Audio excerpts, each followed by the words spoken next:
Okay, let's jump into this, G, and I want some feedback from you as well. So, we talked about rates last week. Rates have gone down. They're kind of going up and down a little bit, but it's all relative. We're eighths of a point, quarters of a point here and there. But with the way the news flows these days with tariffs and bombings and all kinds of fun stuff going on in the world, we see rates fluctuate quite a bit.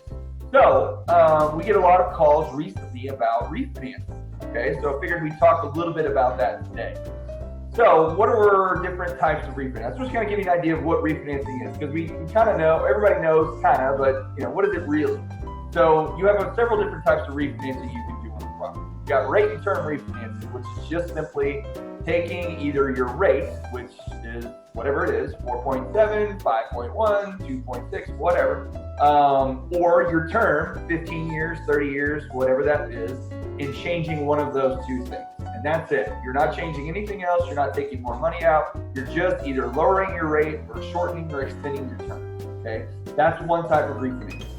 Then you have a cash out refinance. Cash out refinances are great for what, Glenda? Home improvement loans, debt consolidation, or consolidating a first and a second that was not taken out at the first time. So meaning if you have a first mortgage and a second mortgage that was taken out not at the same time, that would be considered a cash out. But we know Christmas is coming.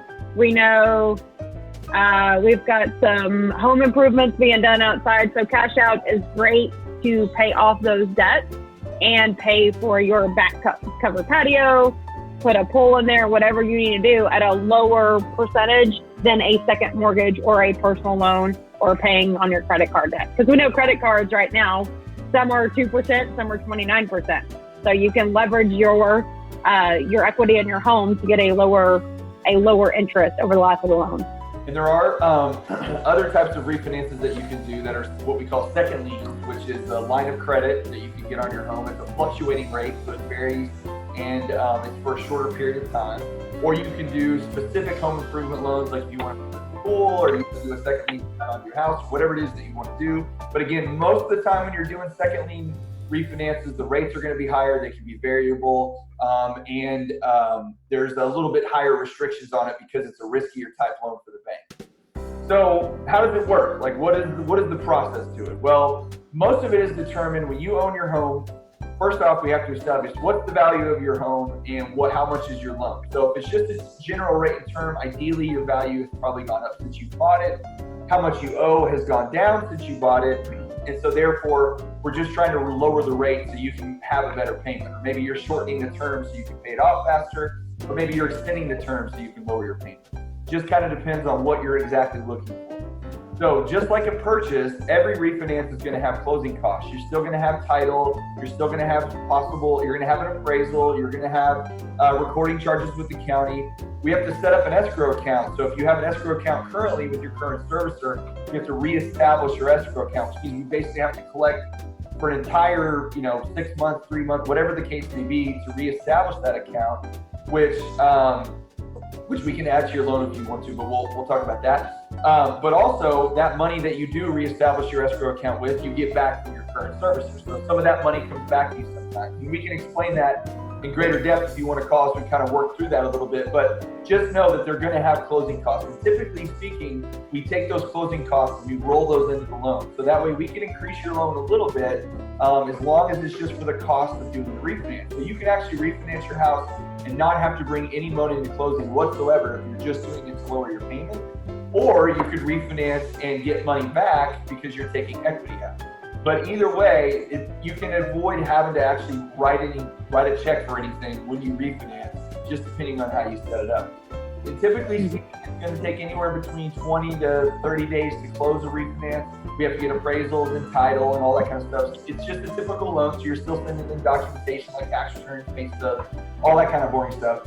But the good news is you usually get to skip a payment, right, Linda? So if you close on your loan or your refinance in July, when's your first payment due? It would be September 1st. That's right.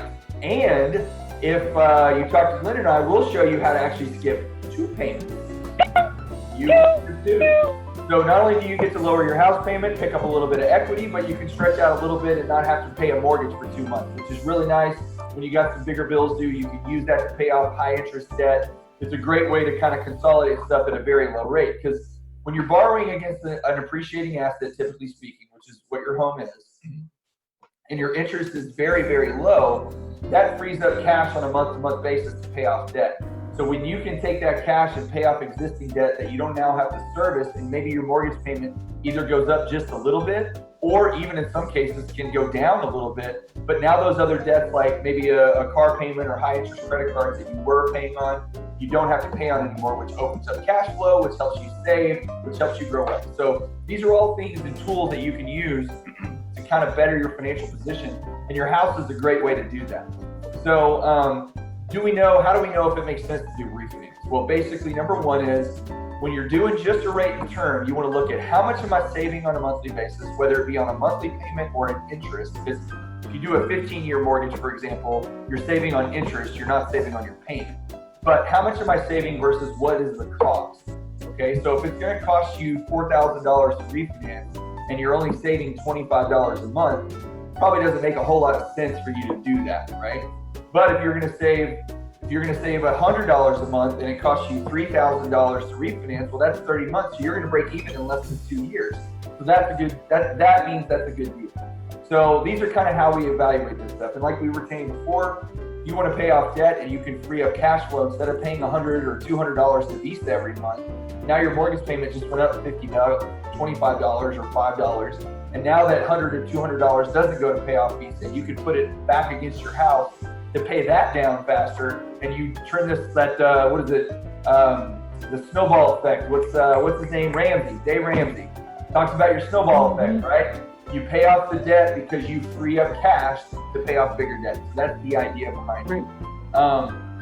And what a lot of people don't realize too is if you were an FHA loan and your value has gone up since you bought it 2 or 3 years ago, even though the rate might not be that much different, if your value's gone up to where you can get rid of mortgage insurance and move into a conventional loan, then you can save money there just by getting rid of mortgage insurance. So there's a lot of benefits to refinancing. There's a lot of things that you can do. The best way to find out what fits for you, Glenda, is to do what? Glenda? You can text "Own My Home" to 474747, or just give Mike and I a call. We're here around the clock. There you go. Just give us a shout. Give us a call. We'll walk you through your options. We'll just take a look at your situation. It doesn't cost any money to do it. Doesn't require anything other than a conversation. We're just going to explain to you what your options are. And often we tell people it doesn't make sense. I've talked to several people in the last couple of weeks that have asked about it and what they were trying to do in their particular situation. It just didn't make sense. So we're not going to put you into something that isn't going to be a benefit to you. But if we can walk you through and give you the explanation as to why it helps or why it doesn't, then you can better understand and make an informed decision. And that's all we're trying to do, right, Chief? Absolutely. That's what we're here for, is making it possible, not impossible. There you go. So if you want to refinance, give us a shout. We'll walk you through it and let you know what you can do. And follow Mr. Andre Agassi. Don't mull it over. Just give us a call.